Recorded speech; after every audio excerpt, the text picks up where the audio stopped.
Hello guys. तो इस video में अपन बात करेंगे मैनेजमेंट ऑफ सीओपीडी की। तो what is the M for management of COPD? तो एम क्या होता है? वो है यहाँ पे symptom control and future risk reductions of exacerbation. तो सबसे इंपॉर्टेंट क्या है? रिड्यूस द सिम्टम, और दूसरा reduce the future risk for exacerbations. ठीक है।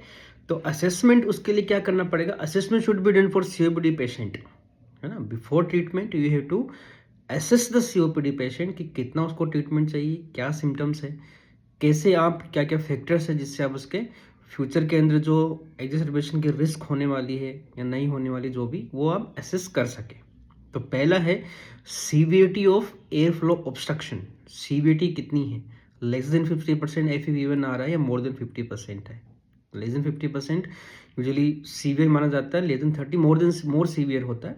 ठीक है, वेरी सीवियर होता है। देन है symptoms, what are the symptom of the patient. Next है हिस्ट्री ऑफ एग्जर्बेशन। तो एग्जर्बेशन की हिस्ट्री उसको है कि नहीं है।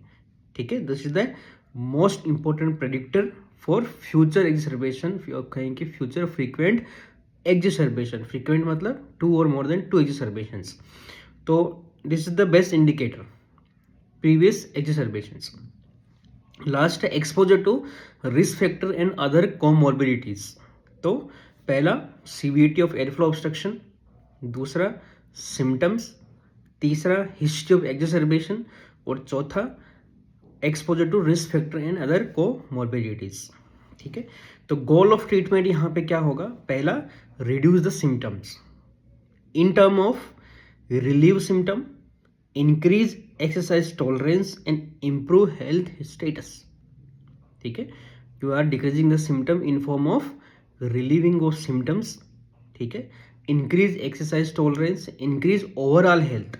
ओवरऑल हेल्थ यहाँ पे बहुत इंपॉर्टेंट होती है। नेक्स्ट है रिड्यूस रिस्क ऑफ एग्जर्बेशन। तो वो है प्रिवेंट डिजीज प्रोग्रेशन।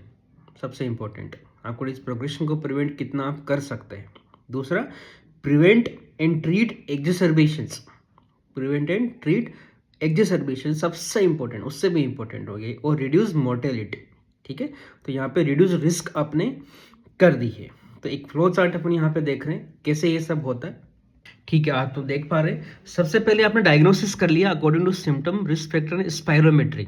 ठीक है, क्या लिखा है? रिपीट बॉर्डर लाइन, वो ठीक है। चलो, तो सिम्टम, अब पेशेंट है, सिम्टम आपके पास में आ रहा है, शॉर्टनेस ऑफ ब्रेथ आ रहा है जो परसिस्टेंट है, प्रोग्रेसिव है। काफ है उसको जो कि परसिस्टेंट है। ठीक है, पूरे दिन भी रहती है वो। ठीक है, पूरा महीना रहती है। रिस्क फैक्टर भी है उसको, बहुत सारे स्मोकर है वो। ठीक है, या फैमिली हिस्ट्री उसको है, या फिर अदर रिस्क फैक्टर्स है। स्पायरोमेट्री आपने की, उसमें जो FEV1/FEC रेशियो लेस देन 0.7 है, मतलब बॉर्डर लाइन हो तो दोबारा करना है। ठीक है, मतलब ऑब्स्ट्रक्टिव है। ठीक है, अब ये डायग्नोसिस आपने बना लिया। अब आपको इनिशियल असेसमेंट करना, ये असेसमेंट की मैं बात करने जा रहा था यहाँ पे, बात कर रहा था मैं यहाँ पे कि सबसे पहले ट्रीटमेंट के पहले पेशेंट को असेस करना है आपको। तो पहला FEV1 आपको रेशियो आप देखना होता है, वैल्यू अकॉर्डिंग टू गोल्ड 1 2 3 4। ठीक है, साथ में symptom according to CAT scoring and MMRC, जो मैं पिछले में बात कर चुका हूँ। एग्जर्बेशन हिस्ट्री, इन दोनों पे डिसाइड होता है आपकी गोल्ड की ABE गाइडलाइन जो होती है वो डिसाइड होती है। इसके अलावा स्मोकिंग स्टेटस आपको देखना है। Blood eosinophil count more than 300 हो तो अलग ट्रीटमेंट होता है, लेस देन 300 हो, लेस देन 100 अलग ट्रीटमेंट होता है। उसकी अपन ट्रीटमेंट में आगे बात करेंगे। अल्फा मेटाइटिस डिफिशियंसी इतना कॉमन नहीं है। ठीक है, आपका अवेलेबिलिटी है तो आप ठीक है देख सकते हो। एंड कोमोर्बिडिटीज, ठीक है, कोमोर्बिडिटीज लाइक ओबेसिटी हो गया, हाइपरटेंशन हो गया, डायबिटीज हो गया। ठीक है, ये कोमोर्बिडिटीज हो गई। अब आपको इनिशिएशन ऑफ ट्रीटमेंट क्या करना है? सबसे पहले हम बात करेंगे स्मोकिंग सिजेशन की, then vaccination, active lifestyle and exercises बहुत जरूरी है। इनिशियल फार्मेकोथेरेपी ट्रीटमेंट आप क्या दोगे वो, and self management education like for risk factor management, inhaler techniques, breathlessness, return action plan just like asthma, and manage other comorbidities आपको manage करनी चाहिए। तो ये इनिशिएशन ऑफ ट्रीटमेंट है, इसकी अपन बात करेंगे। ट्रीटमेंट आपने इनिशिएट कर दिया, उसके बाद में आपको रिव्यू करना है कि अकॉर्डिंग टू कैट और MMRC सिम्टम्स में कितना कंट्रोल हुआ है, एग्जर्बेशन उसको हुआ है कि नहीं हुआ है, स्मोकिंग स्टेटस मतलब उसने स्मोकिंग क्विट करी है कि नहीं करी, उसको सपोर्ट करना है। ठीक है, exposure to other risk factors, ठीक है, वो आपको देखना है। इनहेलर टेक्निक और एड्रेस, ये हर विजिट में आपको चेक करना होता है। Physical activity and exercise, yes patient कर रहा है कि नहीं कर रहा। नीड फॉर पल्मोनरी रिहेबिलिटेशन, ठीक है। Self management skills like for business and return action plan, just like आपको अस्थमा देना होता है, वो उसने यूज कर रहा है कि नहीं कर रहा, फॉलो कर रहा है कि नहीं कर रहा, वो आपको रिव्यू करना होता है। इसके अलावा यदि पेशेंट को एक्सरबेशन बार बार हो रहे हैं, सीवियर सिचुएशन आ गई है, तो नीड ऑफ ऑक्सीजन आपको रिव्यू करना होता है। Need of non mechanical ventilation है, जो नॉन इन्वेजिव वेंटिलेशन है, वो आपको देखना है। लंग वॉल्यूम रिडक्शन, पेलेशन अप्रोच, ये सब बहुत आगे की बातें होती है। इसके अलावा vaccination, management of communities and spirometry आपको एन्युअली करानी होती है, एटलीस्ट एन्युअली आपको करवानी होती है, ठीक है। उसका ऑब्स्ट्रक्शन कितना है वो देखने के लिए। तो अब इनमें से कोई आपको लग रहा है कि हाँ वापस एडजस्ट करना है, तो फार्माकोलॉजिकल नॉन फार्माकोलॉजिकल दोनों थेरेपी होती है, उसके अपना के बाद करेंगे। तो कैसे अपन उसको एडजस्ट कर सकते हैं। तो सबसे पहले अपन बात कर रहे हैं स्मोकिंग सिजेशन की। तो स्मोकिंग सिजेशन के 5 पॉइंट होते हैं, इनको 5A से रिमेंबर आप कर सकते हो। पहला आस्क, दूसरा एडवाइस, तीसरा एसेस, चौथा असिस्ट और पांचवा अरेंज। तो आस्क मतलब सबसे पहले उसको पूछना है कि वो स्मोकर है कि नहीं है, ठीक है। तो systematically identify all tobacco users at every visit, हर बार उसको पूछना है, ठीक है। हर बार कोई पेशेंट आता है आपको पूछना है, कई बार नहीं बताते पहली बार में, फिर आपको थोड़ा आराम आता है तो वो आपका थोड़ा फेथ डेवलप होता है डॉक्टर से, तो फिर वो बताता है। तो हर विजिट में आपको पूछना है। तो implement an office wide system that ensure that every patient and every clinical visit topic status is inquired and documented. तो आपके पास है तो आपको डॉक्यूमेंटेड करना, आपके स्लिप पे लिख सकते हो आप, या डॉक्यूमेंट कर सकते हो अलग से कैसे भी।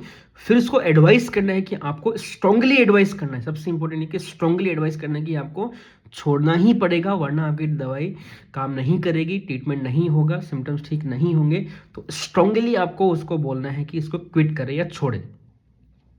फिर एसेस में क्या है, कितना वो डिटरमाइन है, ठीक है। एसेस का मतलब है कितना वो डिटरमाइन है, willingness and rational of patient desire to make a quit attempt, वो भी डिटरमाइन होना चाहिए।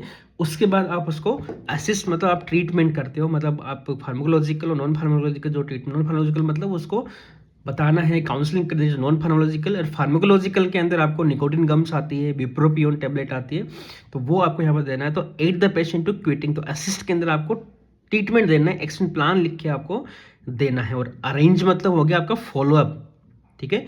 छोड़ पा रहे हैं कि नहीं हो पा रहा है, क्या इश्यूज आ रहे हैं, वो आपको अरेंज में, आपको फॉलोअप में उसको देखने होते हैं, ठीक है। तो this is all about quit smoking.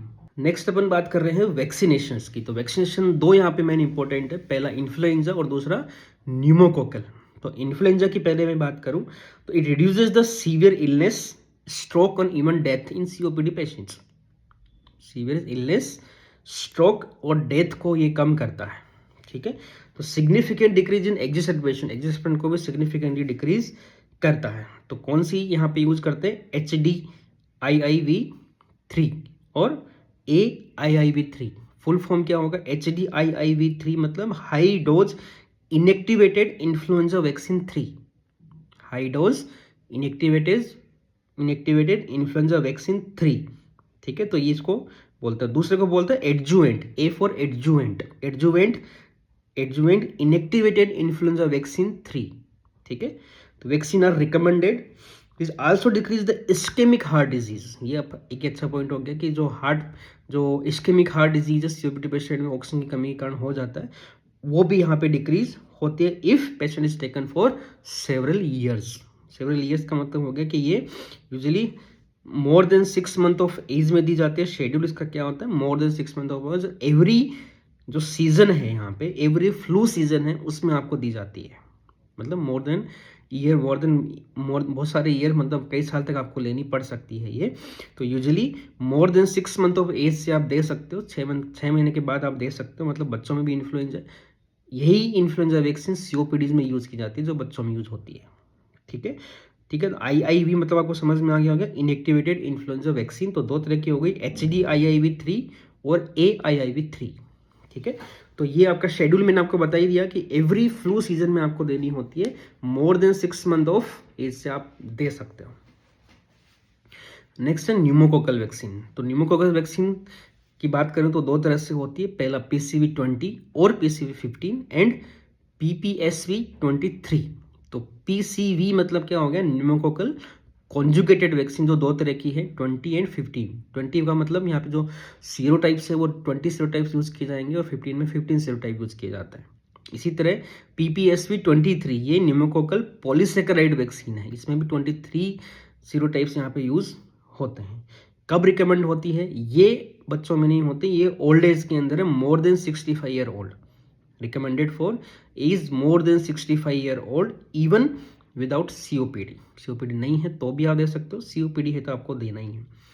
बच्चों की बात करूं तो 19 से नीचे ही नहीं देनी है, ऑल्सो फॉर एज 19 to 64, ठीक है, 19 to 64 if they have condition like COPD, emphysema, asthma, if they are smoker with solid organ transplant. तो ये इंडिकेशंस हो गए इनके 19 to 64 तक के लिए। मोर देन 65 कुछ भी नहीं है तो भी आपको देना है, 19 to 64, 19 से नीचे ही रिकमेंडेड नहीं है, ठीक है। फिर आता है एक नई अभी डिस्कवरी हुई है PCV21, ठीक है, इसके अंदर 21 सीरोटाइप्स है, लेकिन इसमें 11 सीरोटाइप अलग है जो कि PCV20 में नहीं है, ठीक है। 11 यूनिक सीरोटाइप है जो PCV20 में नहीं है, इसलिए और भी बेटर है, क्योंकि ये जो सीरोटाइप्स है जो मेनली आपका न्यूमोकोकल मतलब न्यूमोनिया बोल सकते हो जिसको ये करते हैं, तो ये ज़्यादा इंपॉर्टेंट है आजकल ये, मतलब लेकिन अभी उतना वाइडली यूज इसका नहीं है। शेड्यूल क्या है? PCV15 single dose followed by PPSV23, ऐसे आप ले सकते हो। तो पहले PCV15 आप लेते हो तो आपको PPSV23 आपको लेना पड़ेगा, लेकिन आप PCV20 लेते हो तो बस सिंगल डोज PCV20 लेना है, PPSV23 आपको उस टाइम नहीं लेना होता। या फिर अभी मैंने बताया कि नई डोज आई है, ठीक है, नई वैक्सीन आई है, सिंगल डोज PCV21 तक आप खाली ले सकते हो, ठीक है। नेक्स्ट है RSV, रेस्पिरेटरी सिंसासियल वायरस वैक्सीन।